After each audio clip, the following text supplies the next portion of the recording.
Assalamualaikum warahmatullahi wabarakatuh. Selamat pagi, salam sejahtera bagi kita semuanya. Om Swastiastu, Namo Buddhaya, salam kebajikan. Perkenalkan saya Berto Yusuf Nugroho, salah satu dosen dari program studi pemeliharaan kendaraan ringan Akademi Komunitas Negeri Pacitan. Dalam kesempatan ini saya akan menjelaskan salah satu mata kuliah yang saya ampu, yaitu mata kuliah Manajemen Perawatan dan Perbaikan dengan metode DIA, Delivery, Interaction, dan Assessment.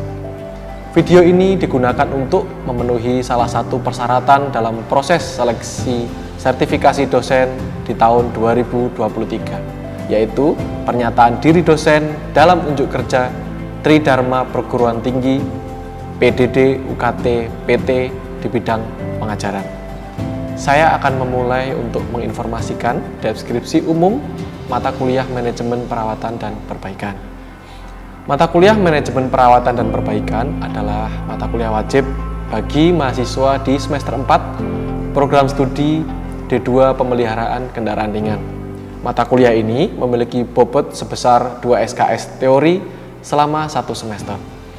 Mata kuliah Manajemen Perawatan dan Perbaikan bertujuan untuk membekali mahasiswa dengan pengetahuan, konsep, keterampilan hard skill dan soft skill yang berfokus pada operasional di bengkel perawatan dan perbaikan otomotif kendaraan ringan. Pada mata kuliah ini, kita akan membahas tentang standar operasional prosedur bengkel perawatan dan perbaikan kendaraan ringan yang akan mengelola dari 5 elemen: man, money, metode, material, dan mesin. Untuk capaian pembelajaran lulusan atau CPL, program studi D2 Pemeliharaan Kendaraan Ringan yang dibebankan pada mata kuliah ini diantaranya bekerja sama dan memiliki kepekaan sosial serta kepedulian terhadap masyarakat dan lingkungan, menguasai dasar-dasar kepemimpinan untuk menggerakkan kelompok kerja, menguasai konsep dasar teknik kendaraan dan pengetahuan otomotif berteknologi tinggi, mampu menyelesaikan pekerjaan dengan tugas yang berlingkup luas dalam bidang yang spesifik, menganalisis informasi secara terbatas, dan memilih metode yang sesuai dari beberapa pilihan yang baku, mampu menunjukkan kinerja bermutu dan terukur dari hasil kerja yang seluruhnya merupakan hasil kerja sendiri tanpa pengawasan, mampu menyusun laporan tertulis dalam lingkup terbatas, mampu bekerja sama, berkomunikasi, mengambil inisiatif yang diperlukan dalam konteks pelaksanaan pekerjaannya. Untuk capaian pembelajaran mata kuliah atau CPMK yang diharapkan pada akhir mata kuliah ini adalah mahasiswa mampu menerapkan prosedur perawatan dan perbaikan berdasarkan standar, menerapkan prinsip-prinsip K3 dan lingkungan kerja, melaksanakan prosedur penyimpanan, penggunaan peralatan dan komponen, membuat laporan perbaikan, mengelola alur kerja pemeliharaan kendaraan ringan, dan melakukan optimasi proses dengan penerapan bengkel otomotif kendaraan ringan. Untuk referensi yang digunakan dalam mata kuliah Manajemen Perawatan dan Perbaikan beragam, di antaranya Smart Advanced Course dari Honda Prospect Motor, kemudian Technical Knowledge for Service Advisor Survival Level dari Honda Prospect Motor, Automotive Principles, Diagnosis dan Services dari Person Education, Operation Management for Competitive Advantage dari McGraw-Hill, dan beberapa sumber pustaka lain yang bisa dijadikan sumber referensi di mata kuliah ini. Sistem pembelajaran di mata kuliah perawatan dan perbaikan dilaksanakan secara tatap muka, yang mengutamakan interaksi mahasiswa dan dosen dalam proses pembelajarannya seperti diskusi kelompok, presentasi, kegiatan kolaboratif, maupun role play kegiatan real di industri pemeliharaan kendaraan ringan yang dilaksanakan pada laboratorium kendaraan ringan. Untuk penugasan dan persiapan materi kuliah, mahasiswa dapat mengakses dengan menggunakan LMS AKN Pacitan atau di AKN Pacitan dinamakan Daletol, baik itu sebelum perkuliahan dimulai maupun perkuliahan yang telah diselesaikan. Lama pembelajaran di mata kuliah ini dilaksanakan selama 16 kali pertemuan, dan di setiap pertemuan akan memiliki sub CPMK yang mengerucut pada manajemen operasional, perawatan dan perbaikan pada bengkel pemeliharaan kendaraan ringan.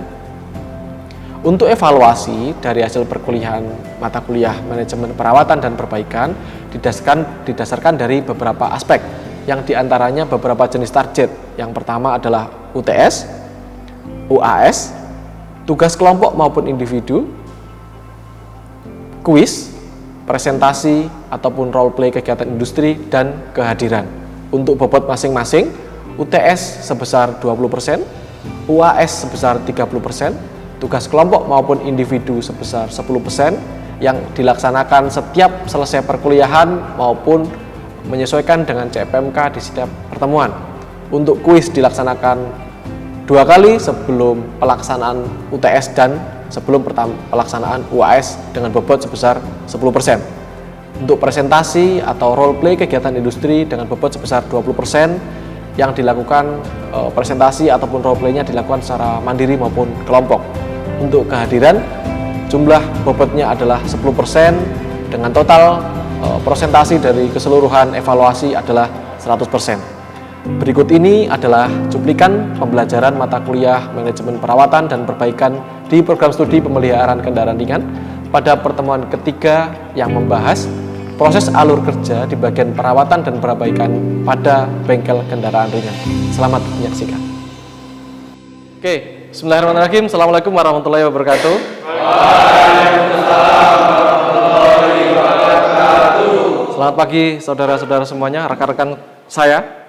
Oke, hari ini kita masuk di pertemuan ketiga. Materinya di sub CPMK 2, tapi pertemuannya pertemuan ketiga. Seperti yang sudah kita rencanakan di awal, untuk pertemuan ketiga kita akan fokus pada proses alur kerja di bengkel kendaraan ringan. Fokusnya di kendaraan ringan ya, untuk bengkel resmi maupun nanti rekan-rekan yang akan menjadi entrepreneur. Nah, apa saja sih yang perlu kita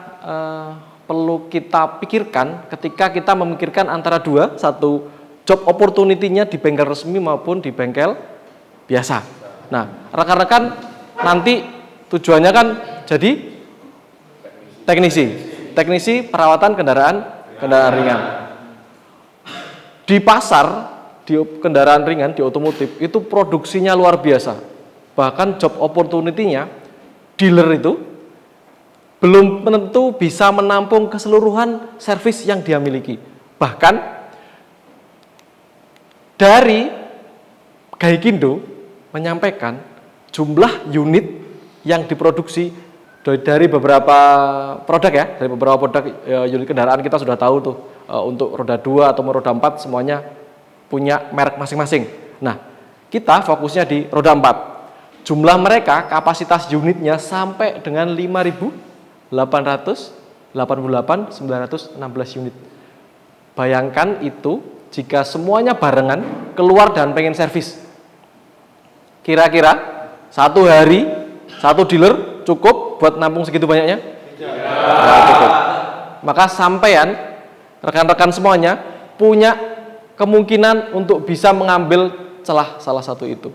Nah, sekarang gini, bayangkan ketika kapasitas dealer selama satu hari itu hanya maksimal ya sekitar 50-40 unit. Itu sudah dengan 20 manpower ya, dengan 20 teknisi. Sisanya kemana Pak? Gak tahu. Masih bisa ke bengkel resmi yang lain atau bisa ke kompetitor yang lain. Nah, disitulah kita harus persiapkan diri untuk mengambil pasar tersebut. Nah, apa yang membedakan bengkel resmi dengan bengkel biasa? Dari sisi money, keuangan, terus manajemen, garansi, kualitas, pasti akan beda. Nah, yang membedakan kualitas itu apa? Asuransi tadi bahwa customer kalau masuk ke dealer resmi, keyakinan mereka pasti kendaraan lebih baik. Nah, kita punya kesempatan gimana caranya kita mirip dengan mereka. Ketika kita jadi entrepreneur, workflow-nya atau alur kerjanya kita akutin dengan mereka. Itu pasti akan memberikan kepuasan tersendiri bagi pelanggan kalau kita nanti bakal jadi teknisi, ataupun paling baiknya adalah kita jadi owner. Paling baiknya ya, tujuan kita kan nggak cuma jadi teknisi, ya nggak? Pengennya kita jadi owner, ya jadi teknisi. Ya. Next, kita sudah sampaikan bahwa ketika sebuah dealer itu punya kualitas dan orang atau masyarakat luar mengatakan bengkel biasa juga sama-sama punya kualitas. Tapi harus kita telisik kualitas apa yang bisa kita ukur. Nah, di kualitas inilah yang kita akan coba dekati. Contohnya, ketika pelanggan itu masuk ke sebuah dealer atau bengkel perawatan kendaraan ringan, yang pertama diinginkan adalah apa? Kepuasan. Agree. Kepuasan yang pertama diinginkan. Apakah kita mungkin masuk dealer resmi itu tiba-tiba, oh ya saya pengen mobilnya rusak? Enggak. Tapi saya pengen mobil saya baik, perawatannya bagus, dan memuaskan, murah, boleh, nggak apa-apa murah. Oke, kemudian ketika kepuasan pelanggan didapat, maka kita anggap semua kualitasnya, pasti dia akan mengatakan, oh ya, ketika kualitas pertama didapat, seluruh proses akan dianggap baik. Nah, itu bagusnya. Tapi apabila tidak puas, maka satu kali proses dan seluruhnya akan dianggap jelek. Tidak ada hal yang baik ketika dia sudah tidak puas di awal. Terus gimana Pak cara kita untuk memastikan bahwa kepuasan itu bisa kita atur? Maka kita harus ngikutin alur kerja. Kita buat alur kerjanya. Work prosesnya kita sediakan. Kemudian kita pastikan bahwa semua service prosedur yang kita lakukan itu tertata, terstruktur, dan bisa kita ukur. Nah, mengukurnya apa saja Pak yang harus kita perhatikan? Untuk memastikan bahwa parameter service prosedur itu pada bengkel kendaraan ringan dapat kita capai, maka ada 1, 2, 3, 4. 1. Proper teknisi atau teknisi yang berpengalaman sesuai dengan kemampuan yang dia miliki. Kedua, estimasi awal pembelian ataupun perbaikan ataupun waktunya itu sudah disampaikan di awal, sehingga customer ketika datang sudah tahu kapan mobilnya akan selesai, berapa biaya yang akan dikeluarkan. Itu penting. Ketiga, proper service work. Customer itu akan merasa puas ketika masuk ke sebuah bengkel, dia sudah melihat, oh, liftnya sudah ada, oh, semua peralatannya lengkap. Itu akan beda dengan ketika kendaraan biasa masuk ke bengkel besar tapi kosong. Yang pertama dipikirkan apa? Customer. Benar bengkel atau bukan. Mereka akan tinggal. Sebelum mereka masuk ke proses penerimaan, dia sudah minder duluan. Oh, ini sepertinya bengkelnya nggak proper. Yang terakhir adalah proper billing. Proper billing adalah kesesuaian yang dibayar oleh customer dengan kepuasan yang dapat. Apa yang diperbaiki dan apa yang dibayar sesuai. Nah, ini adalah alur kerja yang harus kita persiapkan ketika kita akan membangun sebuah bengkel yang notabene kita dekatkan dengan bengkel resmi. Yang tadi tujuan utama kita kan mengambil pasar dari perbaikan di bengkel resmi yang tidak bisa ditangani oleh mereka. Kita ambil pasarnya. Apa saja yang harus kita siapkan? Workflow-nya seperti ini, alur kerjanya. Di awal kita anggap customer datang bawa mobil tuh. Customer datang bawa mobil, apa yang kita lakukan? Bertanya. Apa yang akan dia inginkan? Bertanya itu apakah kita cukup bertanya? Enggak. Kita harus bawa dokumen. Kita catat pertanyaannya. Nah, disitulah ada namanya job card opening. Setelah di job card opening, dia mengatakan ada trouble nih misal, atau ada permasalahan di kendaraan. Kita bawa siapa?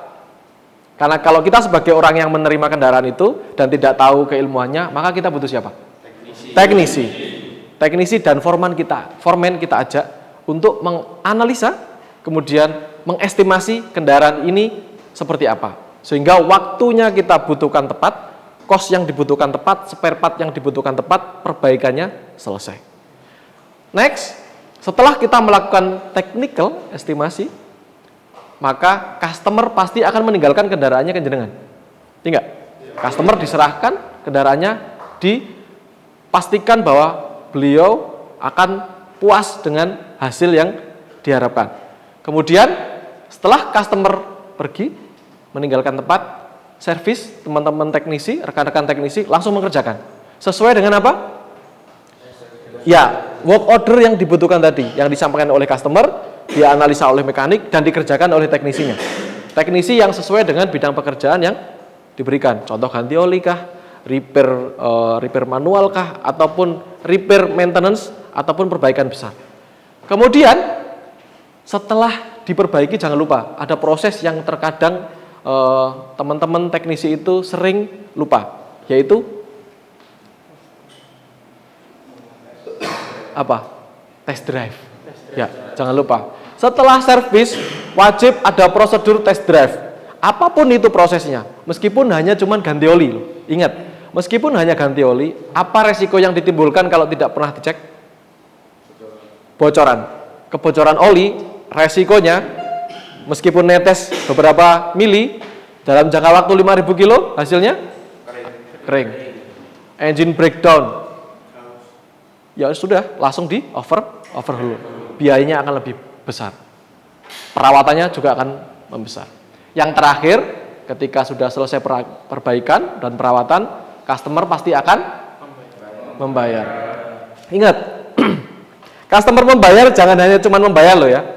Jadi ajak mereka untuk berdiskusi terkait hasil yang sudah mereka dapatkan. Ketika mereka sudah membayar, ajak mereka ngobrol, tanya, ditunjukkan apa saja pekerjaan yang sudah dilakukan, kemudian menyampaikan hasilnya seperti itu. Jadi ini keseluruhan adalah proses alur kerja di bengkel otomotif kendaraan ringan yang berafiliasi dengan bengkel resmi. Nah, selanjutnya yang dari tadi jumlah alur kerjanya sebenarnya bisa kita rangkum hanya menjadi 5 elemen. Elemen pendukung pada proses perawatan dan perbaikan ada 5. 1. Method, machine atau toolsnya, kemudian material, kemudian yang terakhir atau infrastruktur. Itu yang paling penting dari raw untuk alur kerja di setiap proses di bengkel kendaraan ringan yang resmi. Kemudian tadi coba kita kembali lagi ke apa sih Pak proper teknisi itu? Proper teknisi itu satu, bahwa mereka harus punya kemampuan dan keilmuan yang sesuai dengan bidang yang dia kerjakan. Itu wajib. Kemudian dia harus bisa mendiagnosa. Kira-kira nih, kalau teknisi tidak bisa mendiagnosa, hasilnya apa?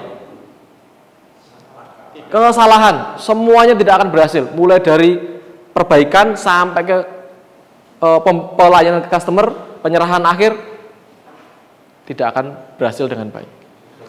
Ya, ini untuk proper technician ya.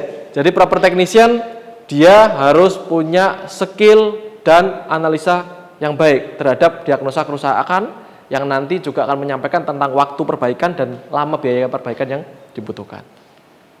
Kemudian tentang waktu dan biaya, seperti yang sudah disampaikan, kalau waktunya panjang dalam proses perbaikan, harusnya biayanya juga semakin banyak. Tapi ada pekerjaan yang waktunya banyak tapi biayanya sedikit. Contohnya di electrical. Ketika perbaikan electrical, kita melakukan analisa perawatannya itu panjang prosesnya. Tapi ketika dilakukan pembayaran, customer akan merasa lama sekali pekerjaannya, biayanya murah. Tapi kita sebagai teknisi, apa? Pekerjaannya lama, biayanya murah. Puas nggak sampean? Enggak puas. Sebagai customer puas nggak? Puas. Sebagai teknisi? Lemas. Oke. Ini untuk time dan cost-nya ya, biaya dan waktu yang dibutuhkan. Nah, sekarang untuk yang proper service work yang tadi kita butuhkan, yang kita sampaikan bahwa bagaimana teknisi perawatan itu akan memiliki beberapa kompleksitas peralatan yang dibutuhkan. Sehingga ada yang namanya keilmuan yang sederhana hingga keilmuan yang level tinggi. Makanya di service itu hanya ada 3 proses. Yang pertama adalah quick service, yang kedua periodical maintenance, yang terakhir adalah general repair. Itu harus dipisahkan karena setiap keilmuan punya kekhususan masing-masing. Selanjutnya adalah proper billing. Sama seperti yang kita sampaikan bahwa proper billing itu adalah gimana caranya Pak? Kita harus menentukan bahwa customer itu akan merasa pembayarannya sesuai. Apa? Setelah bayar, kita informasikan ke beliau. Dia akan mengatakan, oh iya Pak, ternyata kita membayar sesuai dengan apa yang diestimasikan. Jadi proper billing, informasi jangan pernah sampai terlewat. Apapun itu, sekecil apapun informasi jangan pernah tidak tersampaikan ke customer. Nah, ini adalah hal-hal yang menyebabkan improper billing, pembayaran dianggap tidak puas. Contoh, produktivitas rendah, orangnya sudah kita training tinggi, tapi tidak bisa kerja. Mesin tools, sudah punya peralatan, tidak dipakai. Material, punya part tapi tidak kebeli. Ini kan? Metodenya sudah kita trainingkan, sudah punya work process tapi tidak berjalan dengan baik. Kemudian untuk customer yang kecewa, contoh kita ambil dari sisi man. Personelnya itu tidak memiliki knowledge yang baik pada saat operasi atau pada saat perawatan dan perbaikan. Skillnya kurang baik. Kemudian metodenya tidak sesuai, tidak menggunakan peralatan yang benar. Kita ganti busi pakai kunci Inggris, tidak mungkin, jelas tidak proper. Pasti customer akan mengatakan ini sudah tidak benar. Oke. Kemudian materialnya atau partnya tidak selalu tersedia di bengkel. Ketika sudah servis, perbaikan, butuh perawatan, belinya masih 2-3 minggu lagi. Kan repot, tidak tersedia di bengkel. Kemudian infrastruktur tidak lengkap, maka customer pasti akan kecewa. Nah, dari yang sudah kita sampaikan, kira-kira nih, sudah ada yang masuk di keilmuan masing-masing? Sudah? Cukup? Cukup. Kira-kira nih, kita coba meresum atau mengevaluasi yang sudah kita sampaikan sekarang ya. Ya, rekan-rekan? Oke. Dari yang pertama nih, kita coba resume dari proses di awal untuk alur kerja. Siapa saja yang terlibat melakukan estimasi awal dalam proses perawatan di bengkel? Ada yang mau nyampaikan? Ya, silakan. Ya, jadi yang terlibat melakukan estimasi awal dalam proses perawatan di bengkel adalah service advisor, foreman, dan juga teknisi. Oke, sip. Terima kasih. Oke, sip. Ingat, yang terlibat dalam proses estimasi awal perbaikan itu sangat penting. Jadi ada service advisor, ada foreman, ada teknisi. Itu adalah tonggak utama di bengkel perawatan kendaraan ringan. Coba kita lagi, kemudian apa saja kebutuhan teknisi yang efektif? Ada? Oke, silakan. Kebutuhan teknisi yang efektif antara lain yaitu keilmuan dan training serta penunjang lainnya seperti attitude, sopan santun, moral, dan etika. Mantap, terima kasih. Oke, untuk resume ini jadi saya anggap rekan-rekan sudah mulai menguasai. Nanti tolong jangan lupa dibaca lagi materi yang sudah saya sampaikan. Materinya bisa rekan-rekan akses di e-learning. Kemudian untuk hari ini tugas yang saya berikan sudah saya tampilkan juga di e-learning rekan-rekan di Dale Tools ya. Nanti silakan diakses. Untuk pertemuan hari ini tugasnya segera dikerjakan untuk pertemuan di minggu depan. Nah, untuk pertemuan minggu depan di pertemuan keempat rekan-rekan juga bisa baca dulu materi yang akan disampaikan. Kemudian apa saja yang harus diselesaikan itu sudah saya siapkan di e-learning. Untuk yang minggu depan kita masih dalam topik yang sama, tapi kita mencoba mengolah di bengkel yang umum. Oke. Ini untuk akses di e-learning, rekan-rekan bisa melihat di file pertemuan ketiga untuk materi hari ini. Kemudian untuk tugasnya ada di assignment yang tugas pertemuan ketiga. Kemudian untuk yang pertemuan keempat, rekan-rekan bisa melihat di file pertemuan keempat, silakan dipelajari dahulu. Kemudian nanti sudah kita siapkan juga untuk tugas di pertemuan keempat. Oke, dari apa yang saya sampaikan, rekan-rekan, apakah ada yang perlu ditanyakan kembali? Tidak, oke, cukup. Jadi nanti tolong dibantu untuk membaca di materi pertemuan keempat ya, supaya kita untuk optimasi penyampaian di lapangan lebih optimal. Saya akhiri, terima kasih untuk perkuliahan hari ini, semoga berkenan. Bila ada salah ucap dan salah kata saya mohon maaf. Saya akhiri, wassalamualaikum warahmatullahi wabarakatuh. Waalaikumsalam.